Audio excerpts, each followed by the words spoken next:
这是日本神户乡下的一个社区，不是什么豪宅区，它就是普通人住的地方。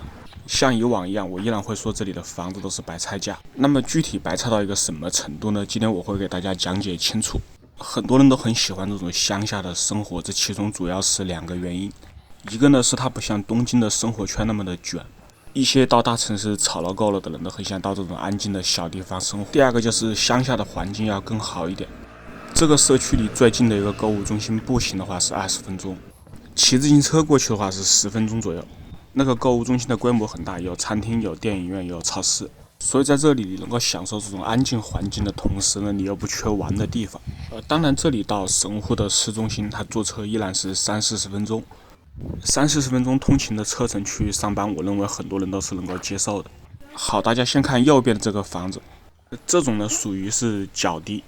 角地的意思就是这个房子它处于一个转角的位置，就一般转角位置的房子，它的采光度要更好一点。如果是带院子的话，它的院子独立性会更好，没和邻居挨着。前面这2个巷子口的房子，它也是角地。像这种角地的房子，它比这一段中间的房子要贵一点，因为这种角地大家都喜欢。你看角地的房子，它的院子一般都朝向外侧的街道，所以角地的房子一般溢价是20%左右，多的甚至能够达到30%。然后还有就是右边这种，就是它的涂装明显要新一点的，就是房子的外形它很重要，看起来比较新的、比较好看的，它也会贵一点。那么像什么样的房子，它卖起来的价格可能比其他的要便宜点的？比如说这个房子本身的结构肯定是没有什么问题，但是它的涂装和屋顶略微的旧了一点，它就少了很多谈价的空间。因为你一买回去，你想翻新的话，它也是一笔钱嘛。然后大家再看这个房子的外形虽然也略微旧了一点，但它没有和邻居接壤，就它前后左右任何一个地方都没有挨到其他的邻居的房子。你看它旁边就是街道，它像这种呢，它就会卖得很贵。在结构完全没有问题的情况下，这个房子应该在1800以上。你看这个房子，它出来就是公交站，然后旁边就是学校，所以这个地段它非常的好。走到这里的时候，我有点渴，我想喝一杯咖啡，但是这家店呢，它关门大吉了。那么我就买一个罐装的咖啡好了。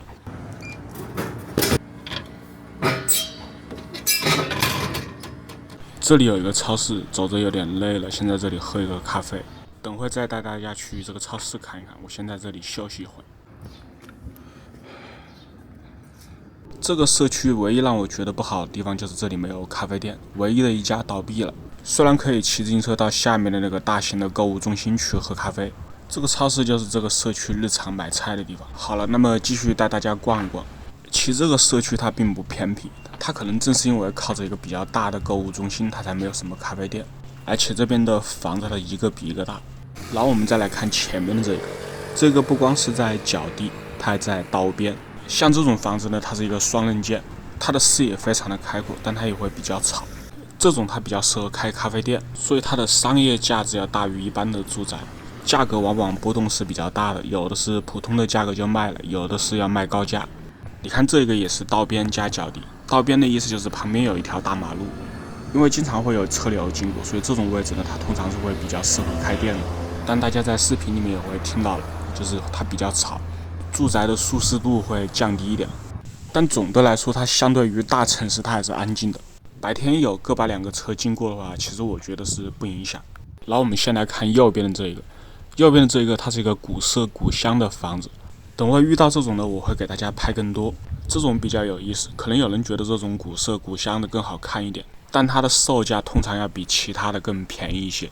你看前面的这家也是的，因为这种它比现代的简约住宅，它的维护成本要高一些。在翻新之前，这一种的价格往往会比较低。那么哪一种是翻新之前的，哪一种是翻新之后的，我后面看到了也会给大家讲。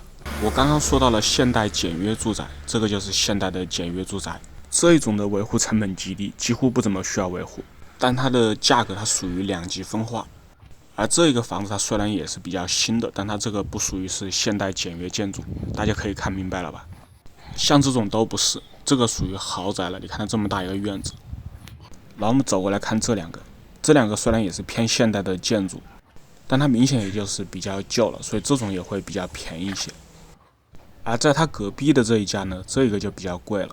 这个从外形看它也是古色古香的，但是这个房子呢，它翻新过，怎么看出来它有没有翻新呢？大家注意看它这个屋顶，就是有瓦片的这个位置，它是有2层结构的，就是里面有青铜的，然后外面又修了新的屋顶。日本很喜欢这样做，就是把老房子翻新的时候，如果老房子是青铜的屋顶，它就会把那个青铜屋顶保留一部分。而且青铜屋顶的老房子，它的材料会非常的扎实。这个它不是一户建，这个是公寓。像这种公寓一般是出租的，但是它现在也有很多是拆开来卖的。如果是单独买其中的一间的话，这种非常的便宜，在这种地段200到300都能买得到。我说的是日元。转过来左边的这2家也是现代简约住宅，大家看明白了吧？就是搭被子的这个。说它是简约住宅的意思，也并不是说这个房子它就不好，而是因为这种房子呢，它是批量生产的。比如说，你看右边的这3栋，它们的外形几乎是完全一模一样的，除了颜色有一点不同。这种房子的建筑材料是建筑公司提前就准备好的，他们拉过来就像搭积木一样，就把这个房子给搭好了，所以你就没有什么定制的空间。如果你是想把什么客厅弄大一点，或者是想把哪一个房间弄大一点，这个就不可能。它里面的结构是固定的，你最多只能够改一下窗户的位置啊、大小之类的。这种房子相当于是在商店里面买的成品的衣服。而有一些房子呢，它是根据业主的要求定制的，或者它是独一栋。你看这个的外形虽然很好看，但它也是简易住宅。它这一个和转过来的这3套，它的外形几乎都是一样的，你们可以看得到。并不是说这种它就不好，它有些也是质量很高的。它之所以便宜，是因为它的材料是批量生产的。好的，我刚刚说的那个青铜屋顶，可能很多人没有看明白。那么这边的这个就很明显，这个院子门就保留了里面的这个青铜的屋顶。像这种就是老宅翻新了之后故意保留的，它的价格会比其他的要高一点。像这一个房子，它也是一个角地，就是在角落里面有一个院子的。我声明一下，我的拍摄是合法的。我站在街道上面拍人家的房子，他的房子只是我拍摄风景的一部分，这个是合法律的。只要我不用相机专门去拍他窗户里面，这个是不违法的。日本呢，它没有什么法律是道德底线的这一个说法，法律上面它分得很细。你的小狗拉了粑粑，你没有捡它，都是违法的。同样的法律也允许你去拍小电影，那你觉得小电影是道德还是不道德的呢？是吧？它肯定不道德，但是你不也看得很高兴吗？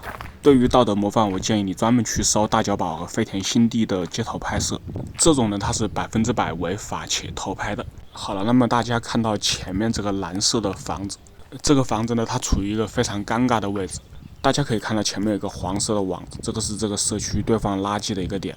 像这种把垃圾堆放在你家旁边的，这个其实对你的生活是不影响的，因为日本丢垃圾它都是没什么味的，它的垃圾袋都是密封的，而且社区对于这种它会给你家里一定的补贴。但是房子在出售的时候，它确实会因为这个降低房子原本的售价，所以通常在房子出售的时候，你要向环境卫生署提出申请，就是把这个垃圾堆放点给挪开。但是这个申请你通常是需要4到5个月。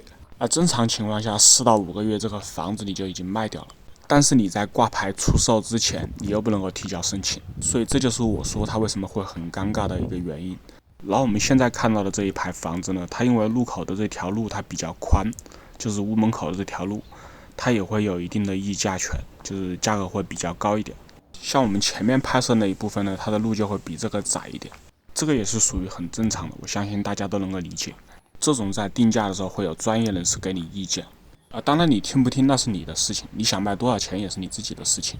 你看转过来的这条路也是，它这条路它也是比较宽的，特别是像这一个屋子，就是左边的这一个，它在转角的位置，它是角地，又是属于两边都比较宽的一条路，加上它这个房子的外形也会很好看，整个面积也比较大，所以它这个定价就会非常的高。这个价格至少在2800以上，这个是保守的估计。它这个也不是简约住宅，这个是定制的。虽然它这个位置在乡下，但它影响价格的因素它有很多。它并不是光只看一个面积的大小和房子的新旧，旁边的环境和宜居性它都要考虑的，甚至是房子的外形，它也是很重要的一个因素。你看这间和刚才那个大小差不多，但它那个价值就没有刚才那个高。这个它不能算是角地，而且它旁边它有一个放垃圾的位置。不过当然，房子出售的价格最终是由屋主自己决定的，所以通常是有很大的波动性，有时候甚至会捡漏。然后大家可以看这个也是后期翻新过的，它外墙的那个碳化木它不起实际的作用，它是在翻新的时候保留下来，然后作为装饰贴回去的。这种属于是设计师的理念，你看起来这个房子很旧，但它内部的结构可能很新。这个是翻新的，它内部的结构可能整个都做了加固，但它外形呢，它看起来很旧。纯粹的老宅它不长这个样子。我以前发过一个百年老宅的那个视频，有兴趣的话可以自己去看。我前面说的都是旧的和翻新的，然后还有一种情况呢，就是像这种就是完全新盖出来的房子，像这种呢，它的溢价就非常的高，说白了就是不划算。当然这个也要看个人的选择，就是有些人他是愿意。大家听我前面说了不少，估计也会觉得这4套房子不贵，但是实际情况呢是有很大的差距的。我们就直接进这一套里面去看一看，因为这4套房子的户型完全都是一模一样的，所以我随便看哪一个都是一样的。这个房子的面积相对来说比较小，这4个地块以前应该是一个房子。进门的这个位置呢，它是玄关，也是鞋柜的一个位置，然后进来呢里面就是客厅的。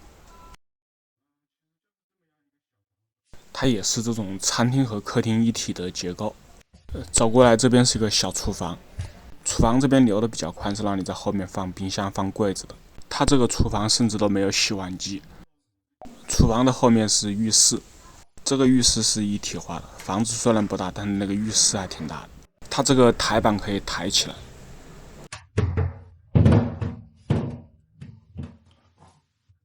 一个全新的浴缸，然后后面是这个盖在上面保温的保温板。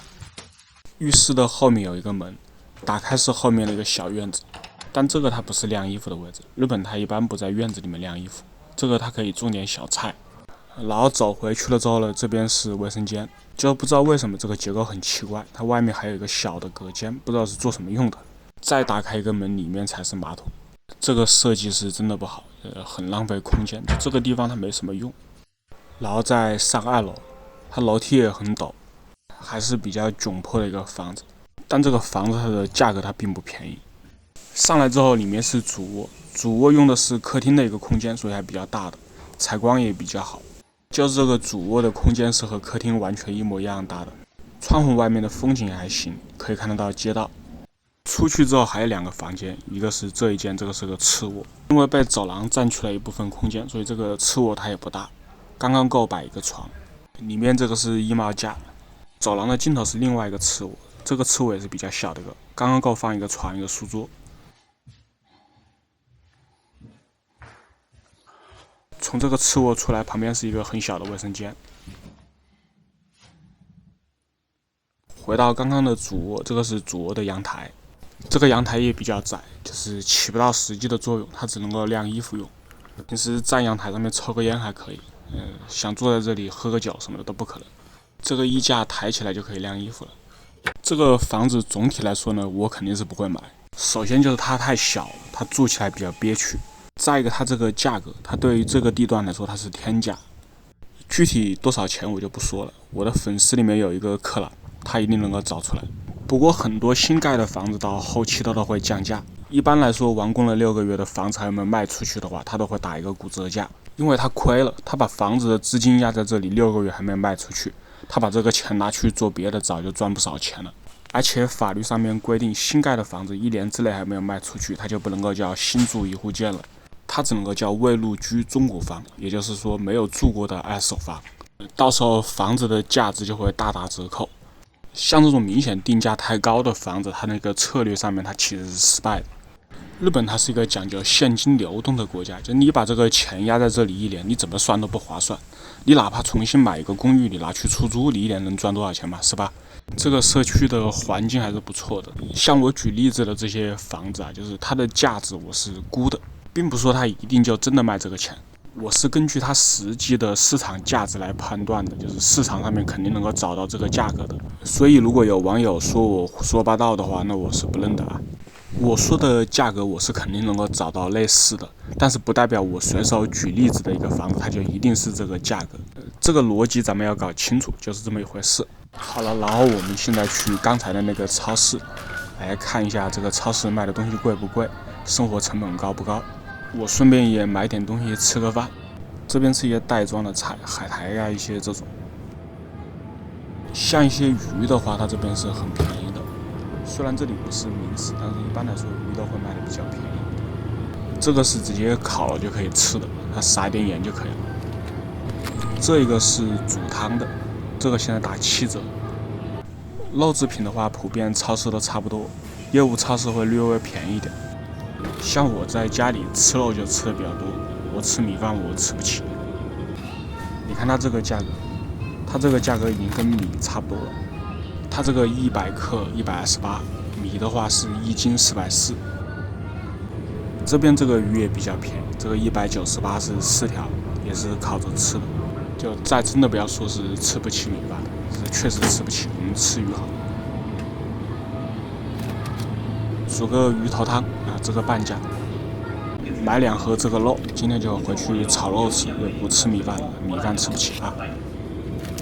鸡蛋有不同的价格，最便宜的是249，把这个最便宜的买一盒，贵的吃不起。吃点豆腐吧，这个豆腐很便宜，米饭吃不起。今天回去煮个鱼头豆腐汤。它这个牛奶很有意思，它上面写着生牛乳的，这个是真的牛奶。像这个写着乳饮料的，这个不是牛奶。真的牛奶它一定会写生牛乳100%使用，它并不是名字叫生牛乳100%使用。广告法规定它这个标识要很清楚。还可以吃个关东煮，关东煮很便宜。米饭就吃不起了，就不吃米饭了，是吧？再来一个这个饭团，这上面写着鸡安，就是超级便宜的意思。再搞一个这个寿司可以了。就拿这种寿司吧，这个寿司它还是比较便宜的。但是这个寿司上面它也有米饭。这个披萨也是可以直接吃的，但是现在不想吃披萨。这还有烧梅，这个烧梅一看就不好吃。像这个便当我也是经常买的，它这个还卖的比较贵。这个神户车站底下有一家特别便宜。买了一个寿司，一个饭团，一瓶水，可以再来一个冰淇淋。哈根达斯在日本卖的很便宜，它这个在日本都是白菜价，它这个价格比业务超市卖的还是比较贵的。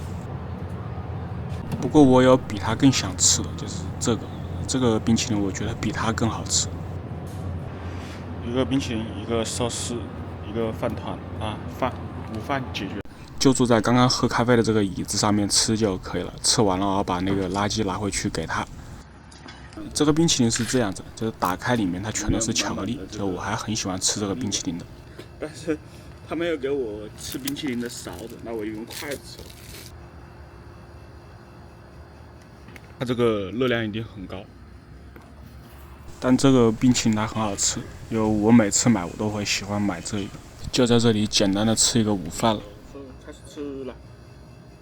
就不好意思啊，就是为什么我刚刚一定要讽刺吃米饭的这一回事呢？就因为我觉得这件事情它很愚蠢。